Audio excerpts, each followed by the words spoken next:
नमस्कार. मी डॉक्टर सुधीर अनंत काटे. काही दिवसांपूर्वी पुण्यात जाणं झालं. हडपसर परिसरात 4 चाकी भाड्याने घेतलेली. आम्हाला हव्या त्या पत्त्यावर जायला जवळजवळ 1.5 तास तरी लागला.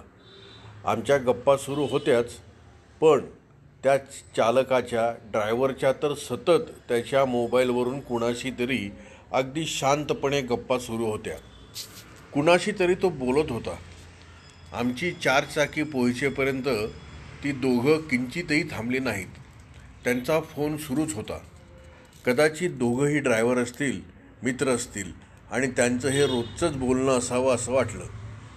पण त्यातून मला एक कल्पना मनात आली. एखादं गप्पा मारणारं ॲप असावं असं वाटून गेलं. म्हणजे कोणीच नाही गप्पा मारायला, ओळखीचं कोणी उपलब्ध नसेल, अशावेळी कोणा अनोळखीशी तरी बराच वेळ गप्पा मारता याव्यात असं एखादं मोबाईलमध्ये ॲप असावं असं मला वाटतं. मला वाटतं त्याप्रमाणे आपण हे ॲप उघडल्यावर आपलं नाव टाकायचं, गप्पा मारायच्या वाटल्यास विषयही निवडायचा आणि वेळही ठरवून टाकायची. म्हणजे उदाहरणार्थ मला संगीत या विषयावर गप्पा मारायच्या आहेत, तर संगीत हा विषय टाकला की आपण जशा संगीतासंबंधी मित्राशी गप्पा मारतो तशा गप्पा मारता याव्यात, जेणेकरून गप्पांसह आपला वेळही छान जाईल आणि आर्टिफिशियल इंटेलिजन्स मोबाईलमुळे आपल्याला नवीन माहिती मिळण्याची शक्यता जास्त. त्यामुळे माहिती ज्ञानात भर पडेल. उगाच वायफळ गप्पा होणार नाहीत. पण वायफळ गप्पा असाही विषय निवडता यावा, म्हणजे काहीही बोलता येईल.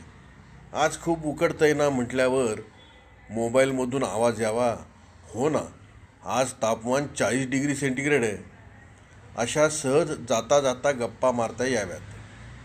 तर मग आता गार पाण्याने आंघोळ चालू करावी लागणार असं मी म्हटल्यावरती ॲप म्हणेल, मला काही आंघोळीची भानगड नाही, तुझं तू बघून घे. अशा गप्पा मारता याव्यात. एका विषयातून दुसऱ्या विषयाकडे जाण्याची ही सोय तर आणखीनच छान. आपलं काम करता करता छान गप्पा मारता येतील. ऑनलाईन गप्पांचे ॲप कोणीतरी दुसरा त्याच वेळी वापरत असेल म्हणजे त्याच्या गप्पासुद्धा सुरू असतील आणि अशा ॲपबरोबरच गप्पांमध्येही त्या ॲपला काही बोलायचे असल्यास ते मध्ये बोलू शकेल, अशी ही सोय असावी. त्या ॲपमधून आपल्यालाही ती व्यक्ती प्रश्न विचारू शकते, अगदीच नवीन ओळखीसारखं किंवा दुसऱ्या मित्रासारखं. मग छान गप्पा मारत्या आल्या तर टाईमपासही चांगला होईल. तोही एक पर्याय ठरू शकेल. ॲलेक्सा आहे, पण ती बहुधा गप्पा नाही मारू शकत. ह्या व्हिडिओतील चित्र मेटा आर्टिफिशियल इंटेलिजन्सकडून मिळालेली आहेत. त्याबद्दल त्यांचे आणि यूट्यूबचे आभार आणि धन्यवाद. चारोळी. पानगळ सुरू, टपटप, दुःखच दुःख. पेरूचं झाड पार रिकामं झालंय. पानगळ सुरू, टपटप, दुःखच दुःख. पेरूचं झाड पार रिकामं झालंय. नवीन पिटुकली पानं डोकावलीत, गळलेल्या पानांना आता विसरायचंय.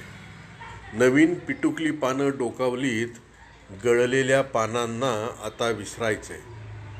प्राजक्त. धन्यवाद.